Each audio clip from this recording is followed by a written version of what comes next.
সুপ্রিয় পঞ্চম শ্রেণীর শিক্ষার্থীরা, আশা করছি তোমরা সকলেই ভালো আছো পিতামাতা ভাই বোন নিয়ে। এখন আমি তোমাদের সামনে আলোচনা করব তোমাদের গণিতের 30 পৃষ্ঠা নিয়ে। এই 30 পৃষ্ঠায় আছে নিজে করি। আমি গত ভিডিও পর্যন্ত 11টি দেখিয়েছি, আর এখন আমি 12, 13, 14, 15 এই 4টি অঙ্ক দেখাবো ইনশাল্লাহ। তোমরা আমার সঙ্গে থাকো। যারা নতুন, আশা করবো চ্যানেলটি সাবস্ক্রাইব করে দিবে এবং বেল আইকনটি বাজিয়ে দিবে। যারা করেছে তাদেরকে আমি অসংখ্য ধন্যবাদ জানাচ্ছি। তো দেখো, এখানে লেখছে মা ও পুত্রের বয়সের সমষ্টি 45 বছর। মায়ের বয়স পুত্রের বয়সের 4 গুণ। তাদের প্রত্যেকের বয়স কত?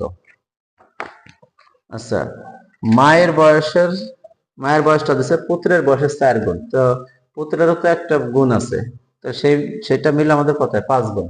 তাহলে আমরা লিখবো এখানে 12 নাম্বার, মায়ের বয়স মায়ের বয়স 4 গুণ আর পুত্রের বয়স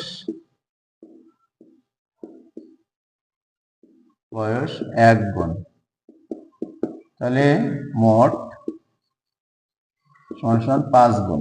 কয় গুণ? 5 গুণ। অতএব পুত্রের বয়সটা আমরা বের করে ফেলি। তারপরে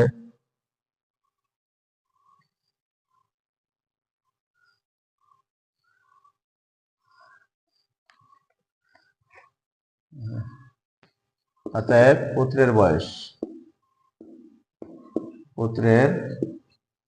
বয়স হলো এই 45, দুজনের যেহেতু 45, তাহলে 45 ভাগ হলো 5 সমান 5 নং 45, 9 বছর।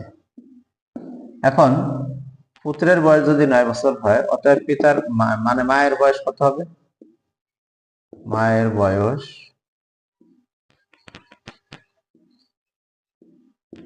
অবশ্যই 45 থেকে 9 বিয়োগ হবে। মায়ের বয়স হবে 9 আছে কত হলে 15 হবে, 6 হলে হাতে আমার 1, 3 1 আছে কত হলে 4 হবে 3, 36 বছর। অতএব উত্তর লিখবা, এরকম অঙ্কের উত্তর লিখবা। উত্তর মা 36 বছর, পুত্র 9 বছর। এটাই হলো আমাদের এই 12 নম্বর অঙ্কটা। এবার আমরা 13 নম্বরে কি আছে দেখি।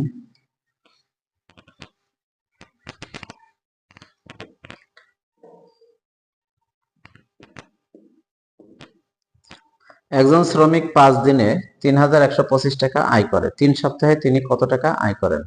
একজন শ্রমিক 5 দিনে 3125 টাকা আয় করেন। 3 সপ্তাহে তিনি কত টাকা আয় করেন? দেখো, 5 জন শ্রমিক তো না, একজন শ্রমিক 5 দিনে যে টাকা আয় করে, 3 সপ্তাহে তিনি কত টাকা আয় করেন? তাহলে 5 দিনের থেকে আমরা 1 দিনেরটা আগে বের করি।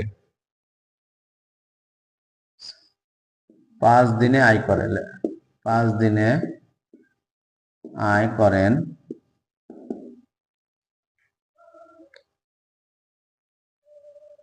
3125 টাকা। অতএব একদিনে আয় করবেন কত? এটারে ভাগ করে দিতে হবে। 3125 ভাগ হলো 5 সমান সমান কত টাকা? দেখো, এই 5 এই 31-এর ভিতরে যাবে কয়বার? 6 বার। 5 7 30, হাতে থাকে আমার এই 1, 1-এর পিঠে 2, 12, তাহলে 5 দুগুণী 10, আবারও থাকে 2, 2-এর পিঠে 5 25, 5 5 25, 625 টাকা। এটা হলো একদিনের আয়। 625 টাকা একদিনের আয়। এখন বলছে 3 সপ্তাহ। 3 সপ্তাহ মানে কত দিন? 21 দিন। আমরা জানি 3 সপ্তাহ সমান সমান কত? 7 গুণ 3 সমান সমান 21 দিন। 21 দিন। অতএব 21 দিনে আয় করেন।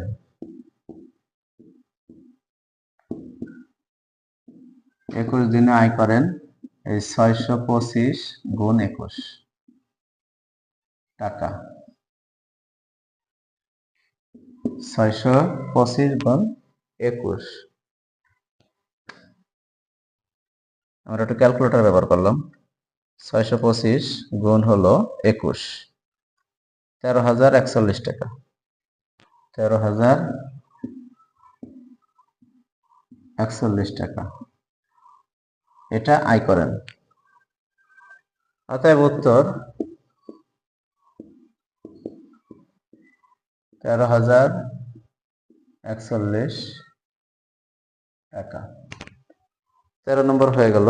এবার আমরা 14 নম্বরের দিক তাকাই।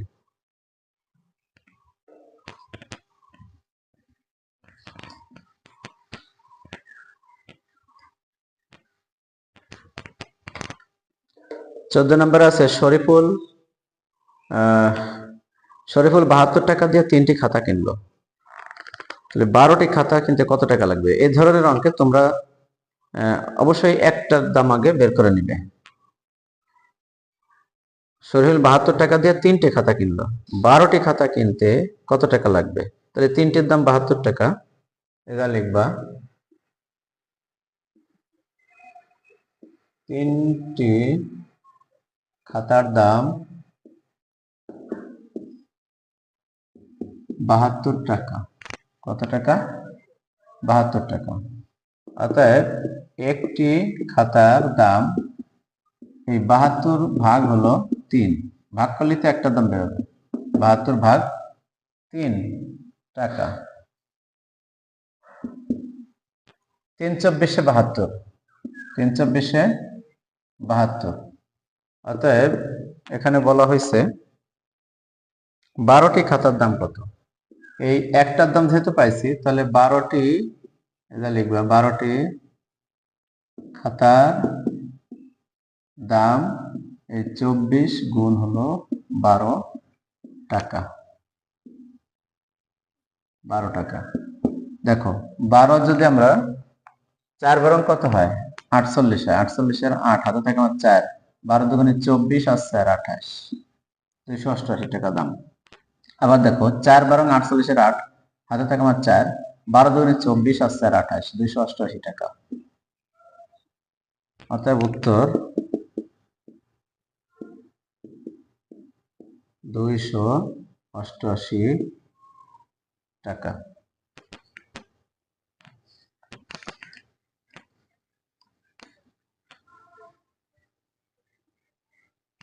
এবার আমরা দেখি 15 নম্বর। 16 জন শ্রমিক, এটা একটা সৃজনশীল গণিত। 16 জন শ্রমিক 7 দিনে একটি দেয়াল নির্মাণ করে। তাহলে ক নম্বরে বলছে 4 জন শ্রমিকের ওই দেয়ালটি নির্মাণ করতে কতদিন লাগবে, আর খ নম্বরে বলছে দেয়ালটি 2 দিনে নির্মাণ করতে অতিরিক্ত কতজন শ্রমিক লাগবে।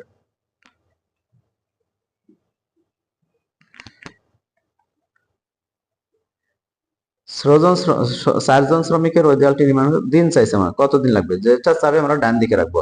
16 জনের লাগে 7 দিন। এখন লিখবা 16 জনের লাগে 7 দিন। কয়দিন? 7 দিন। অতএব একজনের কত লাগবে? একজনের লাগবে হলো বেশি দিন। 16 জনের যদি 7 দিন লাগে, অবশ্যই একজনের সেটা বেশি দিন লাগবে। তাহলে 16 গুণ আমরা লিখবো 7। এই কথাটা মাথায় রাখবা। কাজের ক্ষেত্রে তো 16 জন মিলে 7 দিনে যে কাজ করতে পারে, একজনের তো অবশ্যই বেশি লাগবে, এজন্য গুণ করে দিতে হবে। আর 4 জনের লাগে কতদিন? এখানে লিখবো অতএব 4 জনের লাগবে একটু কম। 16 গুণ 7 গুণ হলো 4। এই 4 দিয়ে আমরা 16কে ভাগ করব, ভাগ করলে এখানে পাবো 4 সমান সমান এই 4 এর সাথে আবার 7 গুণ করে 28 দিন হবে। এই যে উপর নিচে মানে হলো ভাগ করা, উপর নিচে মানে ভাগ করা, এটা মাথায় রাখবা। তাহলে 4 × 4 = 16 আর এই 4 × 7 = 28 হয়ে গেল, 28 দিন। অতএব উত্তর 28 দিন। এটা গেল ক নম্বর, এটা গেল ক নম্বরের উত্তর। সেখানে খ দেই, লিখবা 16 জনের লাগে 7 দিন। অতএব একজনের লাগে এই 16 গুণ 7। অতএব 2 জনের লাগে, 2 জনের লাগে এই 16 গুণ 7 ভাগ হলো 2 দিন। তো 8 2 দিয়ে যদি 16কে ভাগ করি তাহলে 8 হয়। এখন এইখানে কি আসে, 7 8 56 দিন, 7 8 56 56 কি লিখলো এখানে, ও এখানে তো ভুল করছি আমি, সরি সরি, এটা হবে না।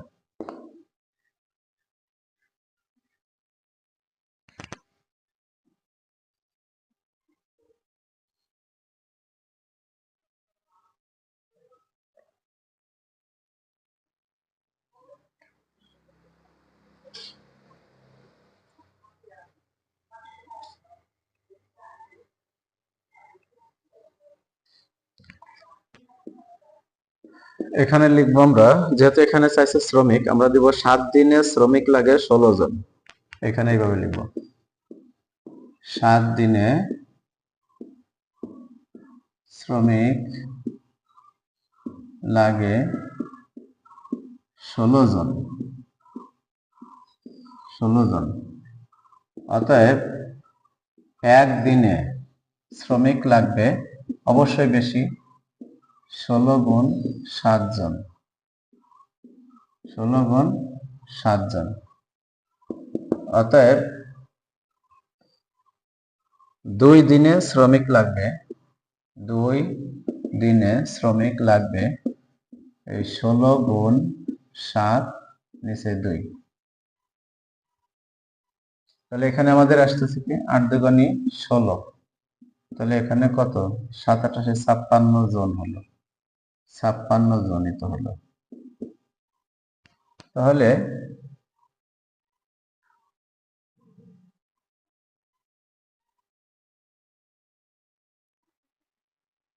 অতিরিক্ত শ্রমিক লাগবে, এটা লিখবা, অতিরিক্ত শ্রমিক লাগবে, আমার তো 16 জন ছিল, এই 56 বিয়োগ এই 16 বাদ দাও জন। 2 দিনে যদি আমার কাজটা শেষ করতে হয় তাহলে আমার লাগবে 40 জন, অতিরিক্ত 40 জন লাগবে 2 দিনে কাজটা শেষ করতে হলে। অতএব উত্তর 40 জন, অতএব উত্তর 40 জন। আশা করছি তোমরা বুঝতে পারছো। এই ছিল আমার 30 পৃষ্ঠার আলোচনা। পরবর্তী ভিডিওতে আমি তোমাদের জন্য পরে থেকে আলোচনা করব। ভালো থেকো, আসসালামু আলাইকুম।